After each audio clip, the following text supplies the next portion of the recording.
Kelvin was in his office pretending to work, though his brain was on vacation. He knew something was wrong when the door slammed open. His mother walked in like thunder in heels. "Kelvin Harrison," she barked. Kelvin jumped. "Mum, what happened? What happened? You tell me. Who is this Chloe girl? Is it true she's a homeless orphan you picked from the street?" Kelvin's heart nearly jumped out of his chest. Vanessa. Of course it was Vanessa.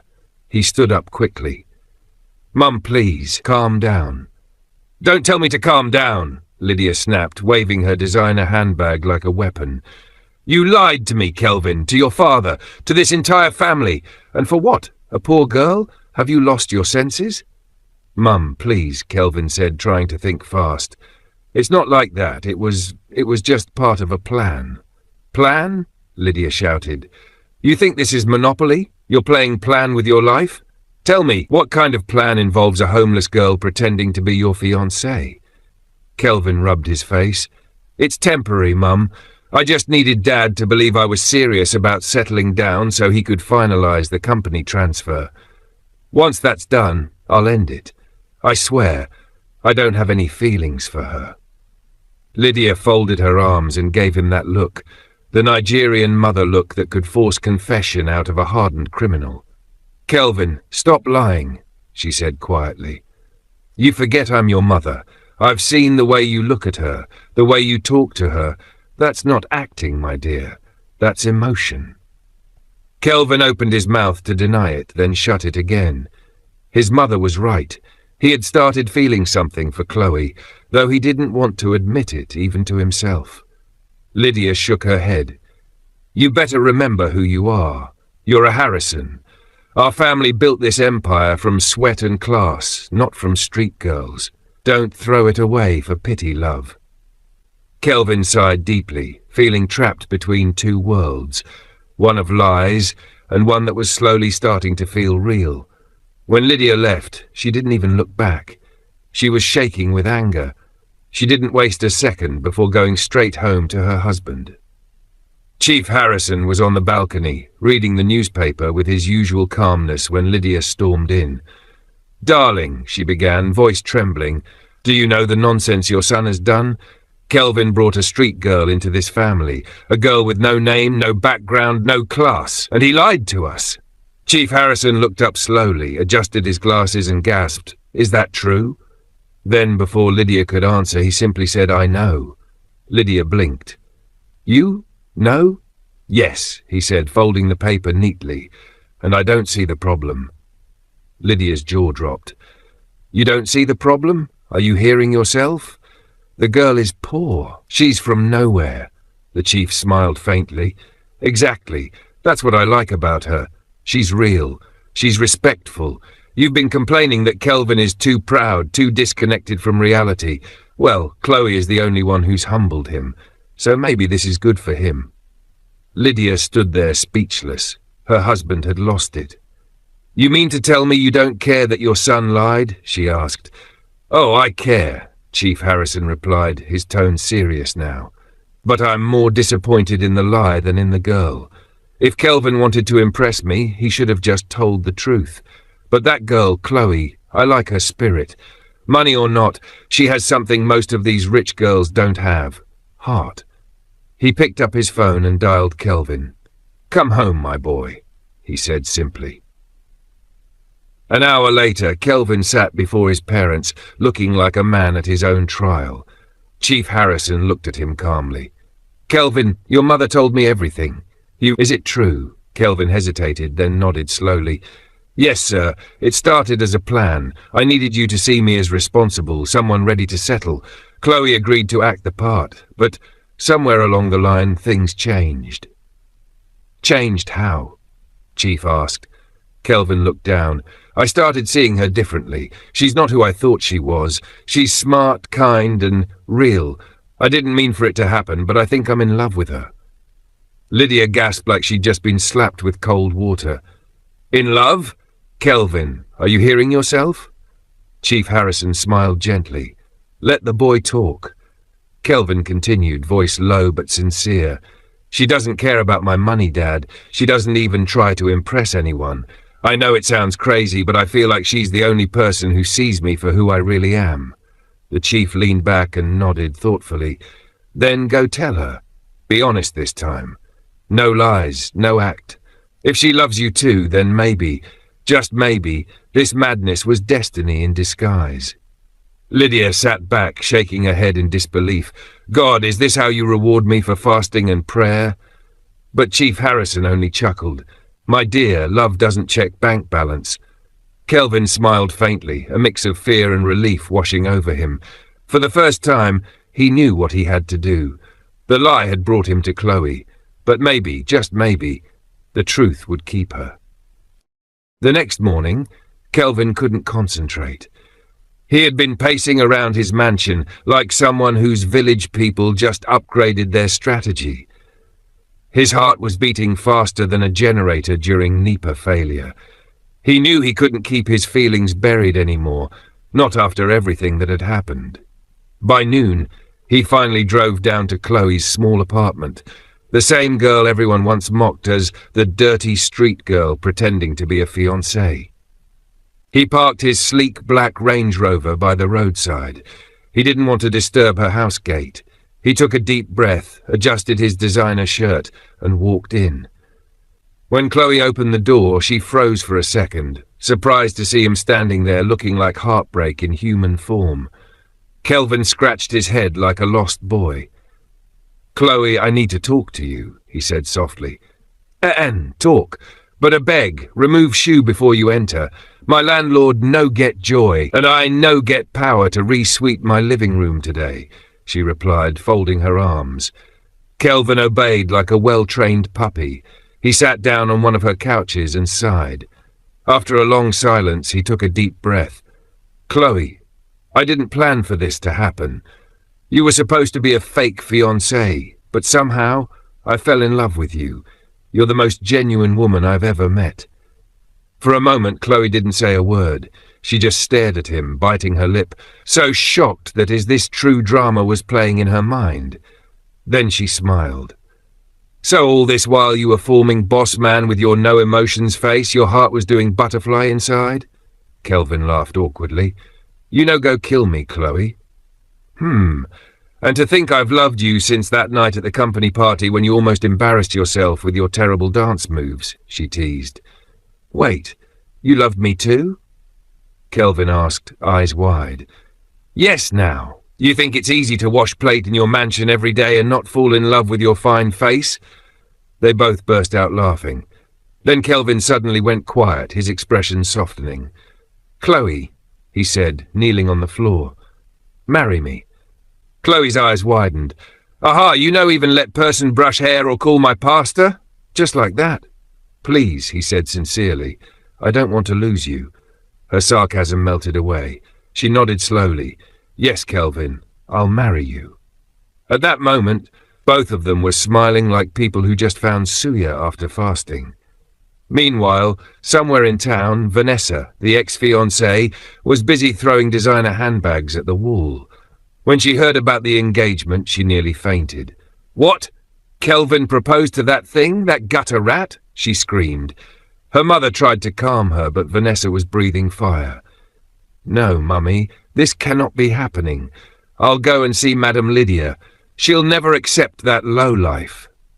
Vanessa stormed into the Harrison mansion like she owned the place. Lydia Harrison, Kelvin's mother, was sitting in her elegant wrapper, sipping Zobo. "Good afternoon, Ma," Vanessa began, switching on her fake tears. "I just came to warn you about that girl, Chloe. She's not from a good home. People like her don't belong in families like yours." Lydia didn't even blink. She gave Vanessa one long, dramatic look and said, "My dear, the last time I checked, you no longer belong to this family either. And that girl you're insulting, she makes my son happy. Happiness is more important than pedigree."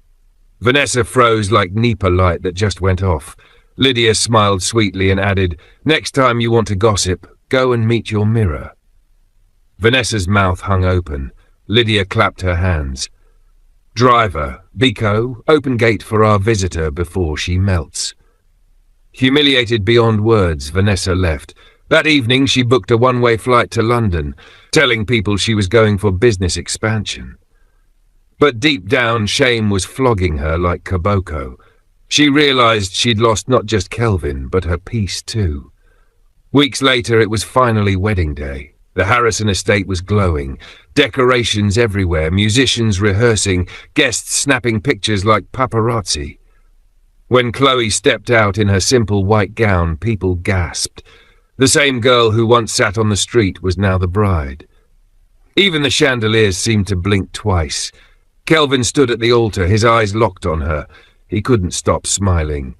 Chief Harrison, his father, cleared his throat from the front row, whispering proudly, "That's my boy. Billionaire way gets sense finally." The ceremony was beautiful, full of laughter, tears, and small gossip. When Kelvin's mother hugged Chloe tightly, everyone could see she meant it. "Welcome to the family, my daughter," she said softly. During the reception, Kelvin and Chloe danced like two people who had forgotten what sadness felt like. When the DJ played the love song, the crowd went wild. Chief Harrison stood up for a toast. "To my son and his wife, may your love be sweeter than a jagay bread and butter." Everyone laughed and raised their glasses. Even Lydia had tears in her eyes. She had doubted Chloe before, but now she saw her heart, pure, patient, and full of love. Later that night, under the soft lights, Kelvin pulled Chloe close and whispered, "You changed my world, Chloe. I'm grateful you walked into my life, even if it started as a fake plan." Chloe smiled mischievously. "Fake plan that turned to real marriage. You see your life?" They both laughed, kissing as the guests cheered. 2 months after their glamorous but drama-filled wedding, Kelvin and Chloe Harrison had officially become Lagos's trending topic. Every gossip blog, from Gistmonger Extra to Tatafo Online, carried headlines like "Street Girl Marries Billionaire, See Her Before and After Photos." Even women frying puff-puff at Ikeja Underbridge were using their story to teach lessons about destiny. "You see this lifen," one said, flipping puff-puff dramatically, "now why you must always bath. You know who go pick you tomorrow." Kelvin and Chloe's love story had turned half of Lagos into motivational speakers. Because, truth be told, their marriage was sweet. Marriage life sweet, especially when love day balanced with money. Chief Harrison, Kelvin's father, had finally handed over Harrison Group of Companies to his son. The day of the handover, board members clapped like people receiving campaign rice. "Son," Chief Harrison said proudly, "this empire is now yours. Make me proud." Kelvin smiled confidently, his hand holding Chloe's. "We'll make you proud, Dad." The man said, "We." That "we" caused small cough among the directors. One nearly choked on his bottled water. Another adjusted his tie like generator choking for fuel. "We?" one of them whispered. "Is that not the same Chloe? That street girl?" Another whispered, "Love Don Blind Aroga finish." They all chuckled quietly, not knowing that the same girl they were laughing at would soon make them start taking notes during meetings. Then, the office days began. Monday morning came. Lagos' sun was already angry by 9 a.m. The air smelled like ambition and exhaust fumes. Chloe stepped out of the car dressed in a sleek cream suit with gold buttons. Nothing loud, just expensive in a calm way. Her ponytail was neat, her heels sharp enough to pierce pride. The gateman, Baba Musa, nearly saluted. "Ah, madam, good morning." Chloe smiled kindly. "Good morning, Baba Musa." The moment she passed, Baba Musa turned to his fellow guard and whispered like someone dropping classified information. "Now this woman Oga picked from street that time. But see her now, money day wash person." His partner nodded, eyes wide. Not true. Even her walking style don't change. See as she walk her like she owned Lagos." Inside the building, the real movie started. At the front desk, the receptionist, a fine babe with eyelashes long enough to sweep the floor, didn't even greet properly. She was too busy inspecting Chloe's outfit from head to toe. "Good morning," Chloe said with a polite smile. The receptionist barely looked up. Yes, who are you here to see?" "Mr. Kelvin Harrison." Chloe replied calmly. "Tell him his wife is here." The receptionist blinked fast. "His wife?" She chuckled nervously. "Oh, sorry, Ma, but we don't allow personal visits during business hours. Maybe you can wait outside until Mr. Kelvin confirms." Chloe smiled again, that kind of smile Lagos women use before they finish you gently. "No problem, dear. I'll wait." She took a seat. For 20 minutes, people passed her like she was invisible. Some whispered, some stared. "That's her, the street girl that married Mr. Kelvin, the CEO," one intern whispered. "Ha! And she came to office, she no day fear shame?" Another giggled. Meanwhile, Chloe was scrolling through her tablet like she didn't hear anything. Calm, classy, dangerous. Finally, Kelvin came down from his office looking puzzled. "Babe, why are you still sitting here?" Chloe raised a brow. "Apparently your company thinks your wife needs appointment to see her husband." The receptionist turned pale. "Sir, I'm so sorry, I didn't know." Kelvin just gave her one cold billionaire stare. "You'll know after HR finishes with you." He took Chloe's hand and led her upstairs. From that moment, everyone knew the new madam had arrived and she wasn't going anywhere. Later that day, as Chloe walked confidently toward the boardroom to join Kelvin for his first board meeting as the new CEO, the HR manager, the same man with ego bigger than Third Mainland Bridge, stopped her with a forced smile. "Ah, madam, please. You can't be here. This meeting is for executive board only." Chloe's smile returned. Soft, sweet. Deadly. "Oh, really? You're right."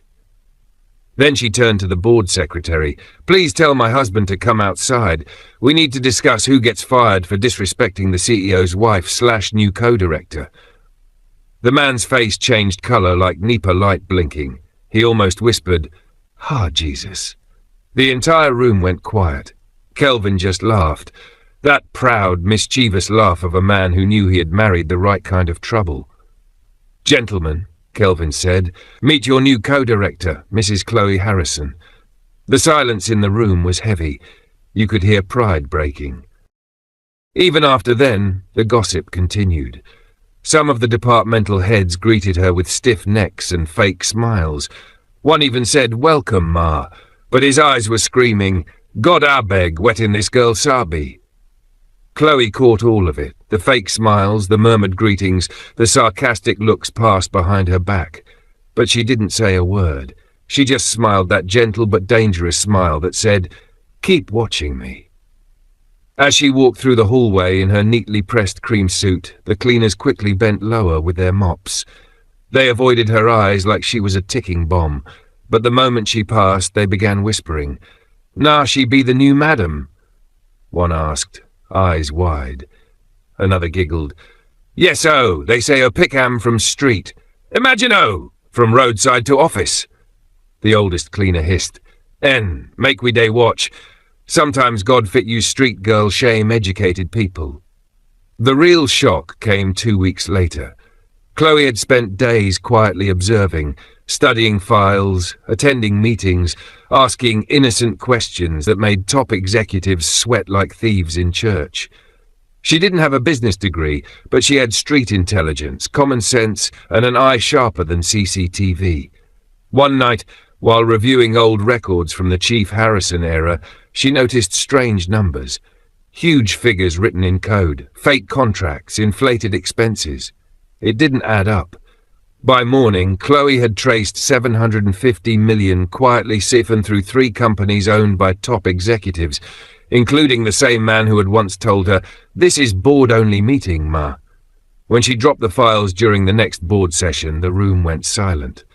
"Mr. Adewale," she said, voice calm but cold, "you signed this. Can you explain why the company paid for 50 non-existent trucks?"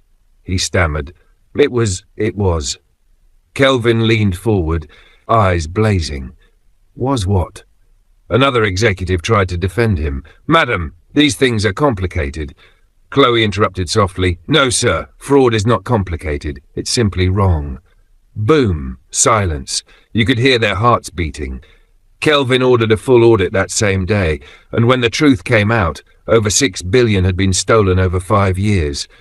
The culprits knelt in her office the next morning crying, "Madam, please forgive us. Don't take us to EFCC. We have children."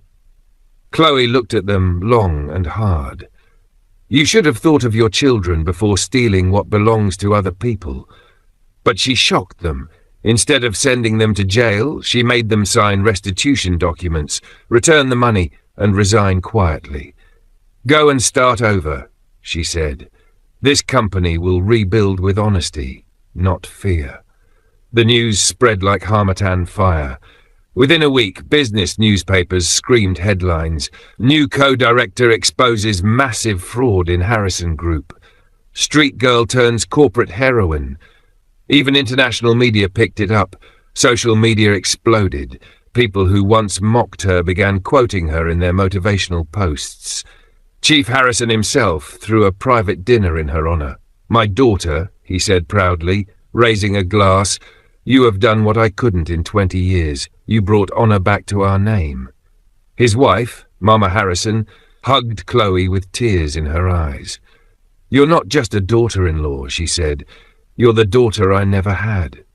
From that day on, when Chloe entered the company, even the proudest department heads stood at attention. The same cleaners who once whispered now smiled proudly.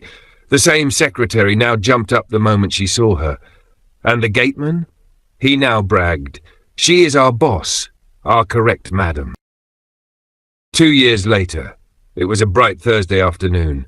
The sun was warm, the air smelled of money and success, and inside the top floor of Harrison Group of Companies, Mrs. Chloe Harrison, Lagos' most admired corporate queen, was signing documents with her usual grace.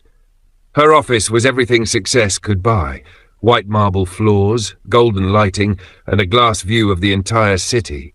Secretaries tiptoed when walking past her door. No one dared interrupt Madam CEO.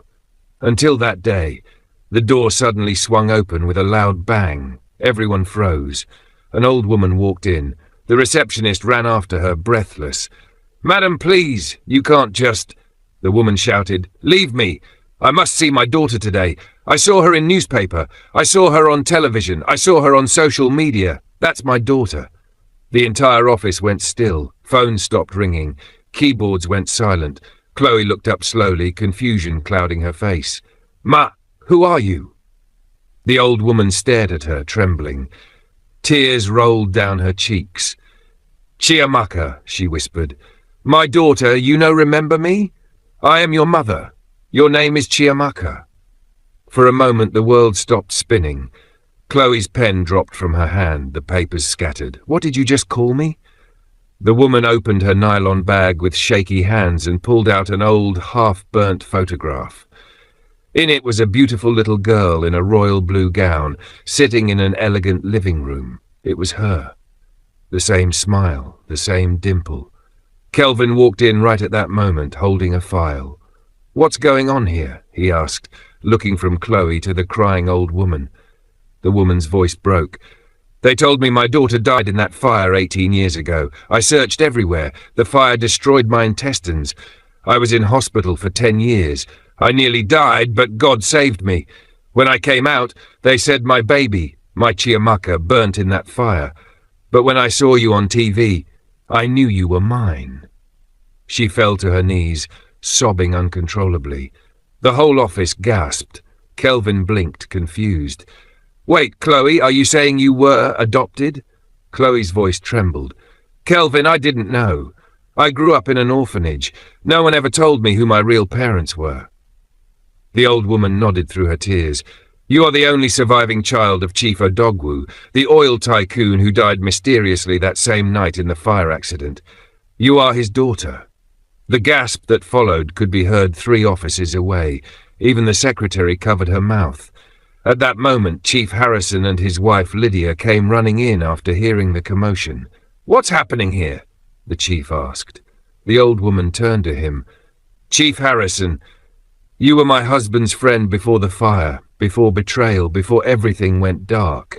Chief Harrison staggered back, eyes wide. "Jizu! Don't tell me!" He turned to Chloe, trembling. "My daughter-in-law is Chief Odogwu's daughter, my late business partner." Kelvin nearly dropped his phone. Wait, babe, so you mean you're the Chiamaka Odogwu? The old woman nodded and pointed to the photograph. Check her shoulder.